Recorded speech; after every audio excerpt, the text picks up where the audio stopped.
जो धनु राशि के जातक हैं उनके लिए जून के महीना में क्या स्थिति रहेगा, ग्रहों का जो स्थिति है वह इस प्रकार से है और कुछ ग्रहों का राशि परिवर्तन होगा जो डेट यहाँ पे लिखा हुआ है।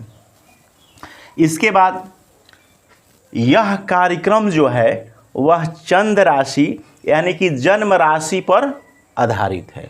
ग्रहों का स्थिति पर ध्यान दें तो चतुर्थ भाव में शनि हैं, पंचम भाव में शुक्र हैं और षष्ठम भाव में सूर्य और बुध हैं, सप्तम भाव में गुरु हैं, अष्टम भाव में मंगल हैं, नवम भाव में केतु हैं। यह ग्रहों का स्थिति है। सबसे पहले स्वास्थ्य की स्थिति पर विचार करें तो यहाँ से प्रथम भाव से ही स्वास्थ्य की स्थिति को देखा जाता है। यदि आपके जन्म कुंडली में यहाँ के राशि अच्छे स्थिति में विराजमान हैं तो स्वास्थ्य आपके अच्छे रहेंगे। यदि आपके जन्म कुंडली में यहाँ के राशि अच्छे स्थिति में नहीं है तो आपके स्वास्थ्य अच्छे नहीं रहेंगे। तो विचार करें, यहाँ के राशि आपके गुरु बनते हैं और गुरु आपके सप्तम भाव में है। इनकी स्थिति अच्छी है, अपने भाव को अपने घर को देख रहे हैं। स्वास्थ्य को लेकर के कोई विशेष इशू नहीं है। इसके पहले यानी 15 मई के पहले गुरु आपके यहाँ थे, रोग स्थान पर थे, षष्ठम भाव में थे, ऋण स्थान पर थे, शत्रु स्थान पर विराजमान थे आपकी राशि। आप फैट से संबंधित, पेट से संबंधित बीमारियों का सामना आप साल भर से जो कर रहे थे वह व्यवस्था अब आपकी समाप्त होने जा रही है। यानी गुरु अच्छे स्थिति में है, राशि आपके अच्छे स्थिति में है। नहीं, यह महीना से, इस महीना से यानी जून के महीना से जो स्वास्थ्य को लेकर के आप परेशान थे, अस्पताल का चक्कर काट रहे थे, वह व्यवस्था अब आपका ठीक होने जा रहा है। इसके बाद से मंगल आपके अच्छे स्थिति में नहीं है, यानी 7 जून तक ये अष्टम भाव में है। किसी बात को लेकर के आपको टेंशन हो सकता है, आप सोच सकते हैं, ऐसा स्थिति आपके साथ बन सकता है। इसके बाद से यहाँ से पंचम भाव से विद्या की स्थिति को देखा जाता है। यहाँ के आपके राशि से जो बनते हैं वो मंगल हैं। मंगल आपके यहाँ विराजमान है, नीच के होकर के अष्टम भाव में है। आपके मन भटक रहा होगा। आपके विद्या से संबंधित जितने भी प्रश्न बन रहे हैं, तैयारी को लेकर के हो, एग्ज़ाम को लेकर के हो, एडमिशन को लेकर के हो, यानी 6 जून के पहले यदि है तो अच्छा नहीं है। 6 जून के बाद यदि आपका एग्ज़ाम है तो अच्छा है, कहीं एडमिशन लेना चाहते हैं तो अच्छा रहेगा। यानी 7 जून के बाद कोई भी काम यदि आप कर रहे हैं तो आपके पक्ष में व्यवस्था रहेगा। इसके बाद से प्रेम संबंध की बात करें, यहीं से प्रेम संबंध की स्थिति को देखा जाता है।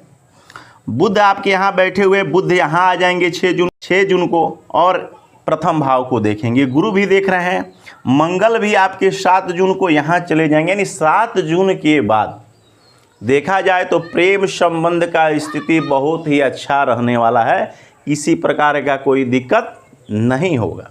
इसके बाद से यहाँ से मैरिड लाइफ की स्थिति को देखा जाता है। यहाँ के राशि से आपके बुध बनते हैं जो आपके षष्ठम भाव में हैं, 6 जून को यहाँ आ जाएंगे। यहाँ प्रथम भाव के राशि और यहाँ के जो राशि से आपके बनते हैं एक साथ होंगे। यानी किसी बात को लेकर के आप लोग कोई नए प्रोग्राम कर सकते हैं, कोई नए चीज़ की खरीदारी हो सकती है, कहीं यात्राएं पर आप लोग घूमने जा सकते हैं।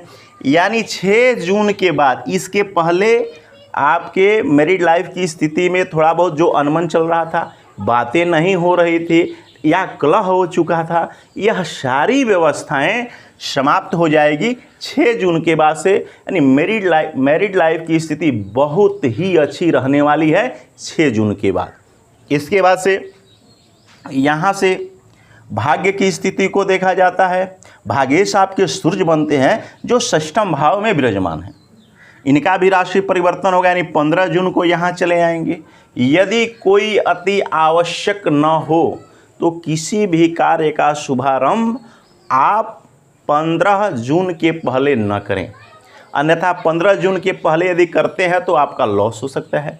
कहीं पैसा यदि लगाते हैं उसमें लॉस आपको हो सकता है, या कोई प्रॉपर्टी लेते हैं तो उसमें भी आपको दिक्कत हो सकता है, क्योंकि केतु भी यहाँ पे विराजमान है, असंतुष्टि भी आपको दे सकते हैं। तो यदि भाग्य देखा जाए कि भाग्य आपका सपोर्ट कर रहा है कि नहीं कर रहा है, तो 15 जून के बाद से भाग्य आपका बहुत अच्छा सपोर्ट करेगा। आपके नए नए कार्य भी आपके पूरा होंगे। यह व्यवस्था आपके 15 जून तक थोड़ा सा यदि आप वेट कर लेते हैं तो आपके पक्ष में रहेगा। इसके बाद से यहाँ से कैरियर की व्यवस्था को देखा जाता है।